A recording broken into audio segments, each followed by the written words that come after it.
మీరు ధైర్యం ఇస్తే కొత్త తరమే ఇంత పోటీ చేస్తున్నప్పుడు అనుభవం ఉన్న మన తరం ఎంత పోటీ చేయాలని తెలుగుదేశం నాయకులు బయటకు వచ్చారు.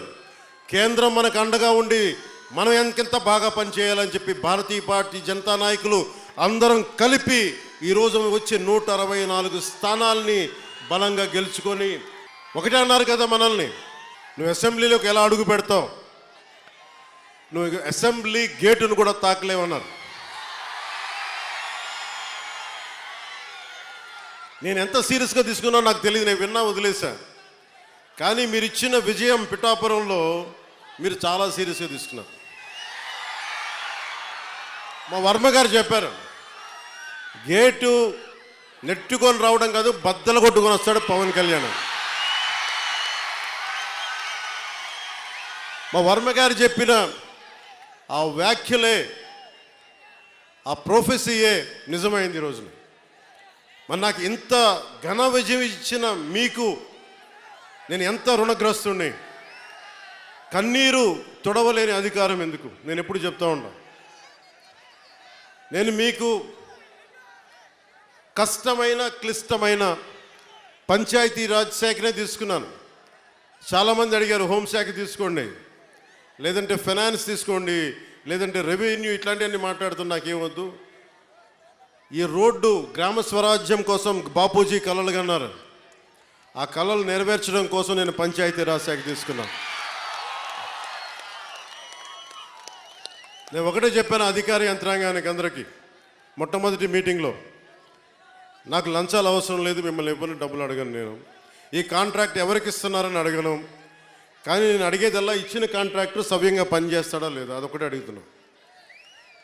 అలాగే ముందస్తుగా చెప్పిన మీటింగ్లో, రివ్యూ మీటింగ్లో ఒకటే అడిగా, నేను ఇప్పుడు దాకా నా జీవితంలో నేను సంపాదించిన డబ్బు అకౌంట్లో కూడా ఎప్పుడు చూడడం. ఖర్చు అయితే ఖర్చు అయింది, ట్యాక్స్ వచ్చే డబ్బులు వచ్చినాయి, ట్యాక్స్ కట్టే ఇంతే పెట్టుకున్నా. కానీ ప్రజల డబ్బు వచ్చేటప్పటికి, మీ డబ్బు అనేటప్పటికి ఎంత ఒళ్ళు ఉంచి పనిచేశానంటే, ఎంత ఒళ్ళు ఉంచి పనిచేస్తున్నాను, ప్రతి రూపాయికి లెక్క అడుగుతున్నా. ప్రతి రూపాయికి మీ కష్టం, అది మీ స్వార్జితం.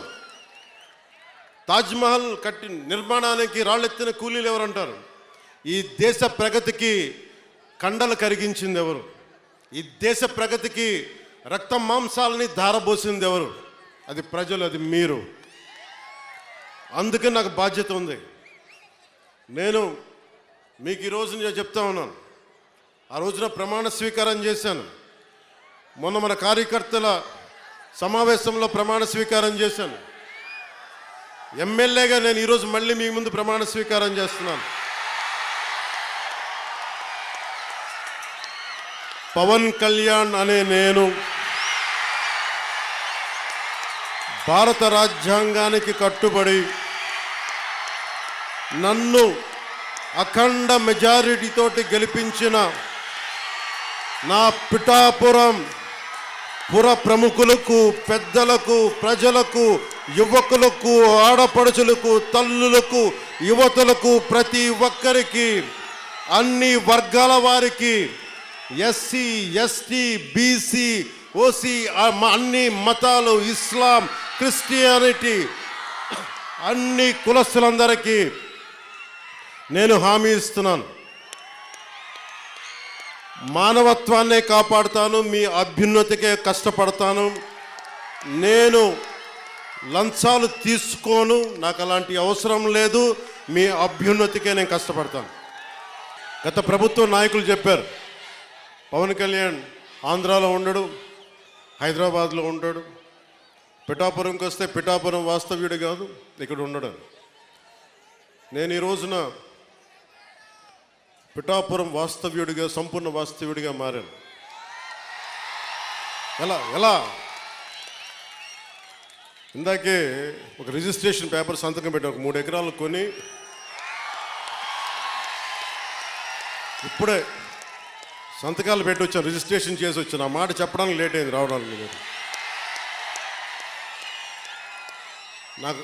నాకు ఒక్కటే, నేను మీకు అండగా ఉండే వ్యక్తిని.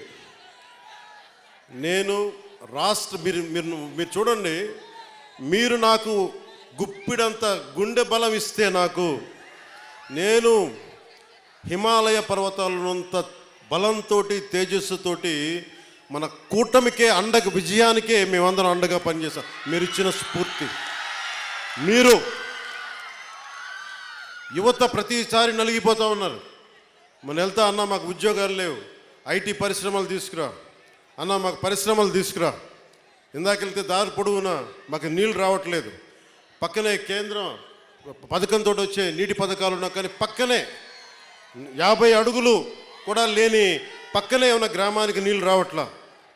వీటి వెనక కావాల్సింది అధికార యంత్రాంగాన్ని కొంచెం ప్రేమగా మాట్లాడి, బాధ్యతగా మాట్లాడి, గౌరవంగా మాట్లాడే పనిచేసే నాయకత్వం కావాలి. నేను అధికారులకి, మన నాయకులందరికీ ఒకటే చెప్పాను, నేను ప్రభుత్వ ఉద్యోగి కొడుకుని, ప్రభుత్వ ఉద్యోగులకి మేము గౌరవిస్తాం. నాయకులందరికీ చెప్పాను, మీరు ఎమ్మెల్యేలుగా గెలిచి అధికార యంత్రాంగం మీద జులుం ప్రదర్శిస్తే మటుకు క్రమశిక్షణ చర్యలు ఉంటాయి. అధికారులకి చాలా చాలా గౌరవం ఇవ్వండి. ఒకవేళ తప్పేదైనా ఉంటే అది మాట్లాడే విధానం వేరే ఉంటుంది. కానీ మీరు గత ప్రభుత్వం నాయకుల్లాగా దౌర్జన్యపూరితంగా బెదిరిస్తే పార్టీ పరంగా క్రమశిక్షణ చర్యలు ఉంటాయని చాలా రివ్యూ మీటింగ్లో చాలాసార్లు చెప్పాను నేను వారికి. ఎందుకంటే నోరు మంచిదైతే ఊరు మంచిది అవుద్ది అంటారు. నేను ఒక అధికారి దగ్గరికి వెళ్ళి మీకు నీటికి రావాలి అంటే చొక్కా పట్టుకునో బూతులు తిడితే ఎవరు మాట్లాడతారు? మాట్లాడాలి. వాళ్ళ కష్టం కూడా అర్థం చేసుకోవాలి, వారి కష్టాలను కూడా అర్థం చేసుకునే మాట్లాడాను. అందుకని నేను ప్రప్రథమంగా మీకు ఇచ్చిన హామీలు తాగునీరు, సాగునీరు, విద్య, వైద్యం, ఉపాధి అవకాశాలు.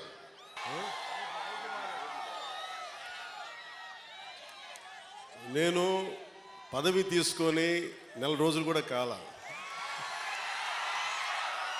రోడ్లు కదా అన్నీ చేద్దాం. ఏది నా దృష్టిలో లేకుండా లేదు. ఒక ఆడబిడ్డ, ఒక తల్లి వచ్చి అన్న నా బిడ్డ 9 నెలల నుంచి కనిపించట్లేదు,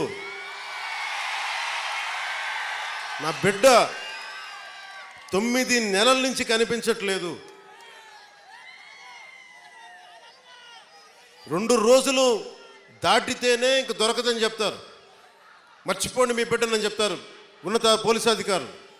అలాంటిది 9 నెలలు అయిపోతే దొరుకుద్దా లేదా అనేది నా గుండె ఇలా కొట్టుకుంది. ఆ తల్లి ఏడుపు గుండె వేదన పెట్టేసింది. వెంటనే దీనికి మన చైర్మన్ కేకే గారిని అడిగాను, మీరు వెళ్ళి వెంటనే తీసుకెళ్ళి విజయవాడ మాచవరం సిఐ గారి దగ్గరికి వెళ్ళి మాట్లాడండి అంటే కమిషనర్ గారితో మాట్లాడాను. 9 నెలలు దొరకని బిడ్డ 9 రోజుల్లో దొరికింది.